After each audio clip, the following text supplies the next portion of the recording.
What is going on, guys and girls? It's GhostRobo, and it has now been 1 full week since the iPhone 6 launched. I had the privilege to test drive both phones for the last 7 days, and I've come to a verdict for which one I think is the better phone. I'm going to keep one of these guys and dump the other. We've got the iPhone 6 Plus in red, the iPhone 6 regular in green. Head to head they go. Which one will win? Now, I do have individual reviews for each of these bad boys, links down in the description below for those extended discussions, but today we'll be talking about the pros and cons of each device, who I think these phones suit best, and then delivering my final verdict on which of these two iPhones will become my iPhone for the foreseeable future.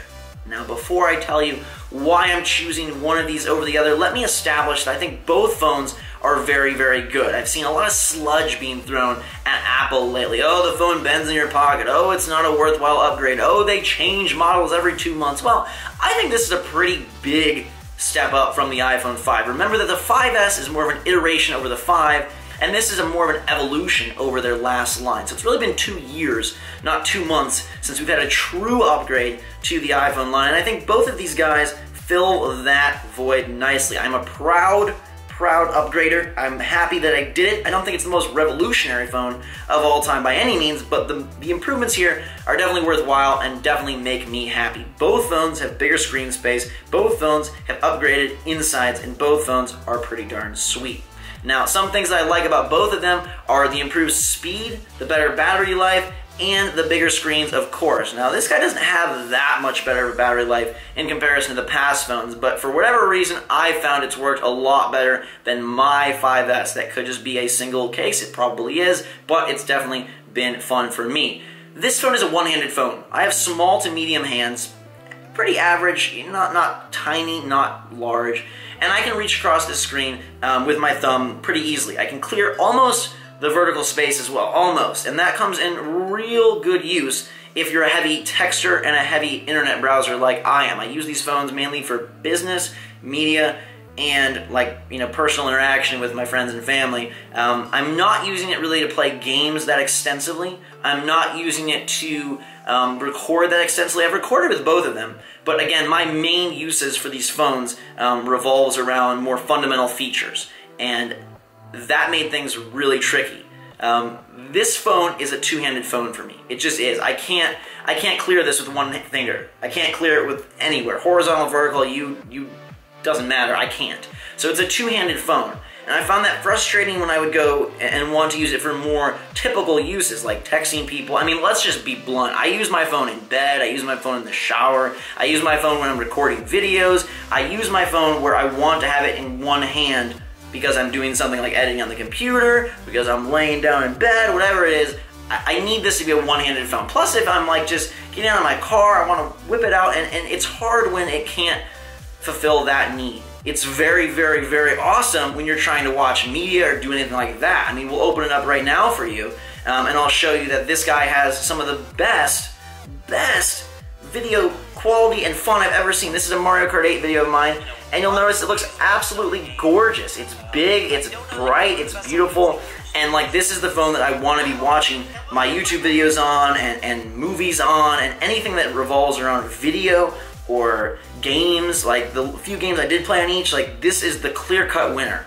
And I found myself trying so hard to convince my hands that I could do this, because the benefits here I thought were pretty noticeable. Now, the iPhone 6 is not a media slouch either. I find myself really wishing that there was an in-between phone. You know, we've got a 4.7, a 5.2, why not a 5.0? Or even a 4.9? I feel like that would be the perfect spot for me. But you'll notice that as this loads up here, load please, YouTube. We got some dark gameplay, but you'll notice that this looks really good as well. It's really dark, so you get Goliath and Evolve doing well. This is not like a small phone. It serves all of my needs well in terms of media watching, and I find that I'm able to one-hand it wherever I am. If I'm sitting there watching the Detroit Lions kick butt on national TV, I can still text or I can still check my fantasy football team with one hand. You're probably getting the gist of where my decision really, where all the marbles fell, and that was into the bucket of, can I convince myself that I can use this phone for daily usage even though it's so big, because I wanted to love it. There's benefits to it, There's definitely brilliant parts to having a bigger phone. I've seen a lot of people say, like, screw the regular, get the Plus, it's the way to go. And I try to convince myself over and over again. The bottom line is this phone does not work for what I mainly use it for, which is texting, which is using it for email, which is using it for internet browsing, maybe for some people, but for me, for that quick burst, like I'm not sending a 10-paragraph email where I want the bigger screen space to see what I wrote. I'm sending quick bursts for business. I'm sending quick texts. I'm changing things very rapidly. Like, this is just inconvenient. Also, I feel dumb holding this to my ear. When I go out in public, I feel like it's too big. It looks like I have an oversized phone. I feel like, I don't know, I feel like my hands are way tiny and I'm holding this normal phone and it's just not working for me. And even though it's not the primary focus for me, the cameras are really nice on these phones, and using this one to record myself feels cumbersome. I cannot reach the picture button with one hand. If I'm taking a photo, I need two hands. With this guy, I can still be here, hold it up like this, and click that photo or record. Here, like, it's very difficult for me to grip the phone, hit this button. It's just awkward. It's very awkward and cumbersome, and walking down the street or holding this to record just seems like it would be much more of a nuisance than it would be a fun and needed experience. So I tried so hard to love it, but ultimately I decided that the iPhone 6 was where I wanted to be. It does everything I need. It has an upgraded, bigger screen from the iPhone 5, and therefore it kind of fulfills my perfect storm for a phone. And I'm keeping the iPhone 6 and getting rid of the Plus. But let me continue and tell you that there's definite advantages to having this phone. Like I said, it's got so much going for it. And personally, I can't use it. And so if you have bigger hands, if you're not a one-handed user, if you don't want to be texting someone at 2 a.m.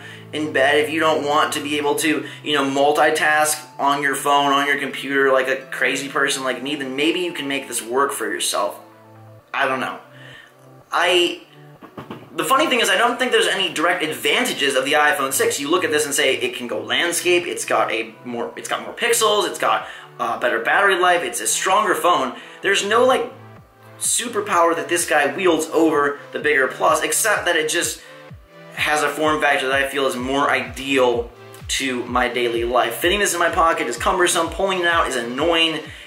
I don't know, I feel self-conscious using it, and the time that I spend watching my phone when I could be watching my TV, my laptop, my iPad, those instances are very small. Unless you're traveling consistently on a train or a bus to work, or you have a daily ride to school, I don't see where the advantage would come in for this. So it's a fantastic piece of technology that doesn't, to me, really fill much need. And that was the concern of the Plus before it released, was that why would you want this when you could get an iPad or something? The iPad mini, we'll see, is definitely bigger. And so if I'm gonna go on a plane flight, I'm automatically taking my phone. Like, there's no reason I'm not. But I have a carry-on bag, so I'm gonna slip this in and use this for game playing. I'm gonna play Kingdom Rush over here. I'm gonna watch Godzilla over here, or maybe Guardians of the Galaxy over here. I don't need this to fill that role, and I don't know in what instance this fills that role unless you're committed to having this be your all-in-one device. In which case, I think it's very valuable because it can do pretty much all that an iPad can do. So to me, it's about lifestyle. What phone suits you better based on your daily routine? If you are someone like me who does not have a commute,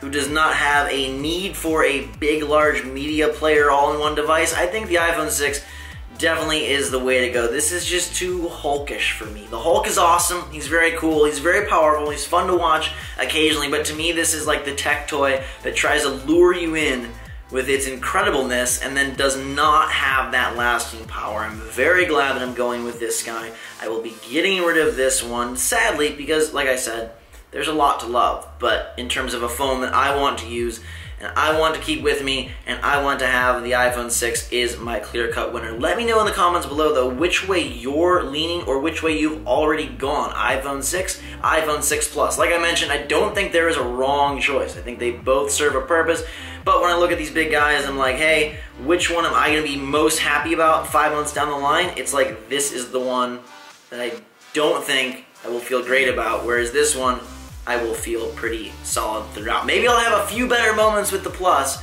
but I'd rather take the tried, true, steady route. And like, to be honest, like, it's a bigger screen. It has more real estate. When I watch videos, when I'm typing, I notice it. I frequently notice the fact that, hey, this is a bigger phone. I really like the thinner form factor. I like that it's the curved edges. I think it's a sleeker device. Maybe it is playing catch up with some of the things Samsung has produced, but for me as an Apple user, I like that interface. I think it's a pure experience. I'm excited to integrate it with my laptop and more later this fall. I'm hopeful that Apple Pay is right on its way. That is not here at launch, even though I thought it would be. I guess I missed that memo. It is not here, and I'm excited for that, where you're able to input your credit cards and swipe your phone, see how that goes. But I'm getting a different case. I like the credit card cases where you can keep your credit card in your phone. Ordered that from Incipio, and this is going to be my baby for the foreseeable future. Again, thank you guys for watching. This is my final choice. The iPhone 6 wins for me. Which wins for you? Thank you so much for watching. Fantastic day. Hit that like button if you enjoyed. Let me know your thoughts and choices in the comments below.